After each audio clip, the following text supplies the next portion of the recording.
Welcome to Ripped Off and Pissed Off, my very first video. Why am I ripped off and pissed off, and why am I not doing anything about it, I hear you asking, which is an obvious question. I am being ripped off by my body corporate company, or technically my on-site manager, or if you want to get really technical, the entire legislative process and laws around body corporates. And I'm going to show you what I mean, because I have a little diagram which I have made up to explain the process to you a little bit better if you're not aware.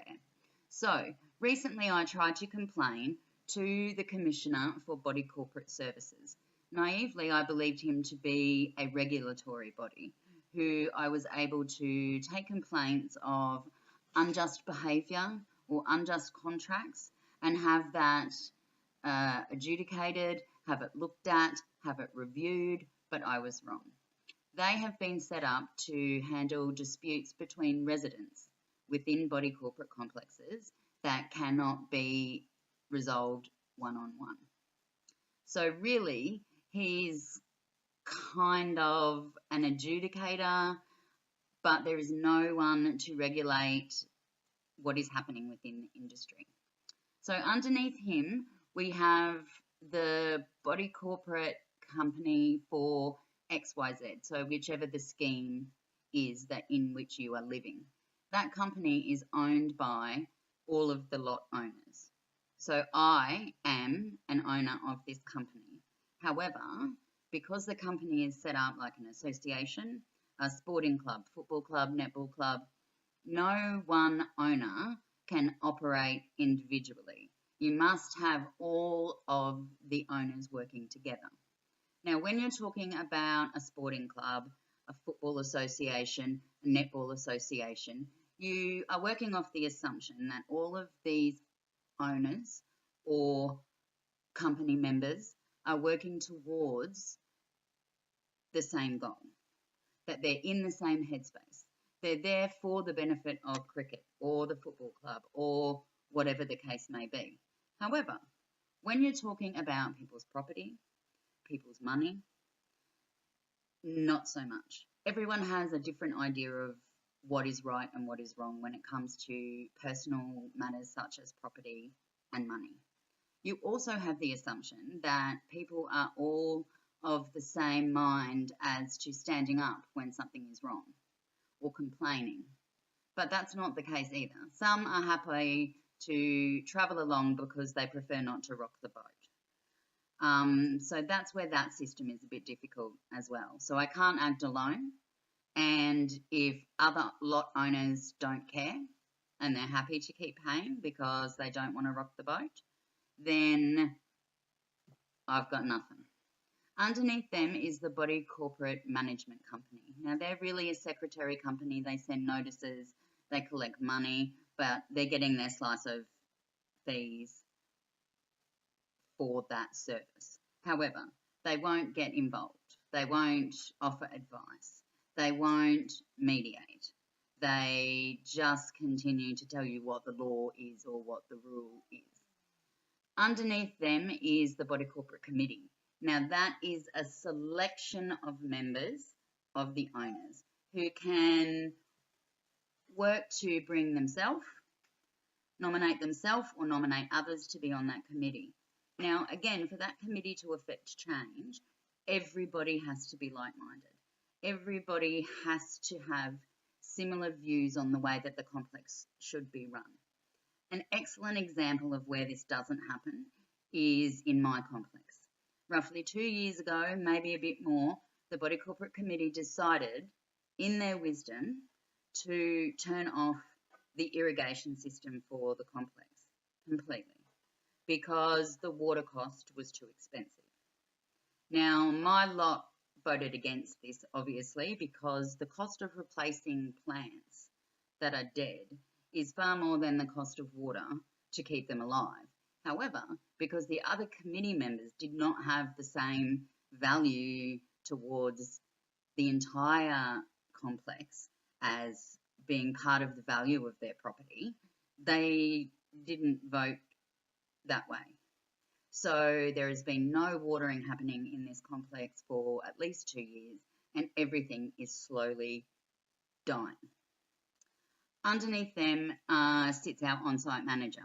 Now, he gets paid a certain amount per year to do what is in his caretaker's agreement. Now, you might be lucky. You might have an on-site manager who does everything that's in his caretaker's agreement, and then he is something that is extraordinary, I think, because a lot of these on-site managers, I believe, are receiving an income supplement, basically, and I think that that's how it's sold to them by real estate agents. So it's played down by an agent how much work is required in the management contract and played up how much money they will receive. Now, here's where we get the circle happening. Up here at the body corporate company, the developers and the real estate and the city council and whoever was involved in writing up that contract decided it would be a good idea to make the contract a 50-year contract. 50, 5-0. Now, by my way of thinking, that is certainly not done to protect residents. I'm thinking that's done to protect the people who are benefiting from the residents in the complex for the next 50 years. Now, the on-site manager's contract is directly connected to this contract. So technically, it's a 50-year contract too, and cannot be broken without the other one being broken. And the other one just cannot be broken. And our committee was told that by body corporate lawyers when we tried to oust our last on-site manager. So this is not a new problem for us. And the body corporate lawyers stated the contracts are watertight. There is nothing that can be done.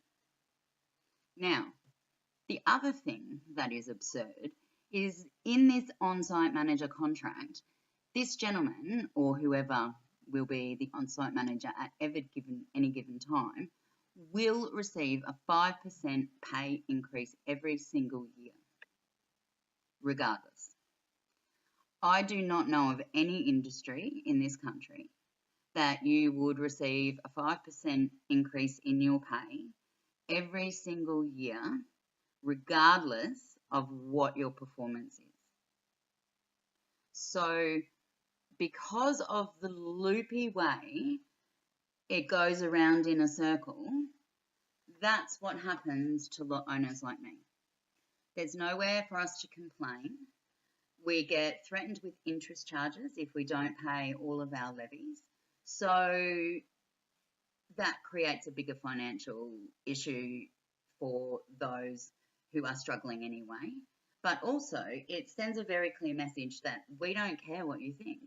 You have to pay it regardless of what is fair and just and right. And I don't think in 2018 that that is something that we should accept, particularly when we do hear so much about the national housing affordability crisis that appears to be on the edge of all of the politicians' minds about how are we housing people in this country, yet an entire industry within the housing portfolio remains unregulated and able to do whatever it likes. In fact, the gentleman, and I use that word fairly loosely, at the Commissioner for Body Corporate Services office told me that that was just the way it is. And if I didn't like it, I could either sell my property or I could go and speak to a politician, because that's who the next person up the chain was, the politicians. So, because I am not in a position to sell my property, and quite frankly I like living here, I have decided to try to get the politicians' attention. That's why I'm here. I have written to my local federal member for Parliament, and I've written to the Lord Mayor requesting them to pay some attention, or to at least give me some type of response to let me know that they know that this is going on. I have written, I'm so worked up about this, it makes me angry. I have written to local radio stations, 3 local radio stations. I've written to A Current Affair, and I will continue to do a bit of a letter writing and emailing campaign in regards to this to the local members if I don't hear back.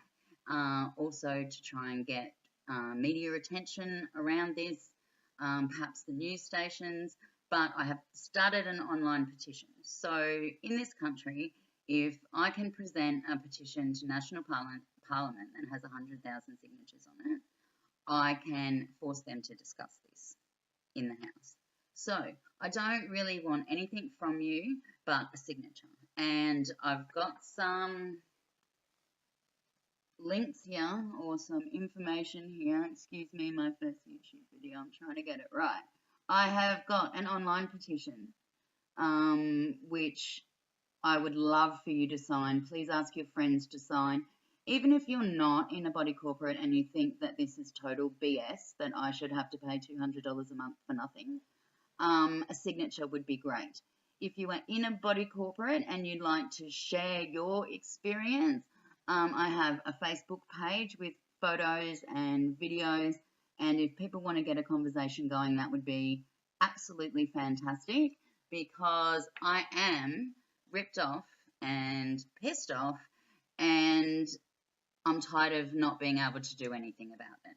So please join me to help not just me, but I'm sure the thousands of others that are trapped in this situation. They go around and around in a circle, and they've thrown their hands up in the air because there's nothing else they can do. In this day and age, that is, it has to be some kind of legal violation at least, and a civil rights violation to be trapped in a contract that you have no way of getting out of, particularly when we're talking about finances. So thank you for listening. Let people know about this. Anyone that you know from body corporate, share the video, and hopefully we can stand up to the man and make some change. Thank you very much.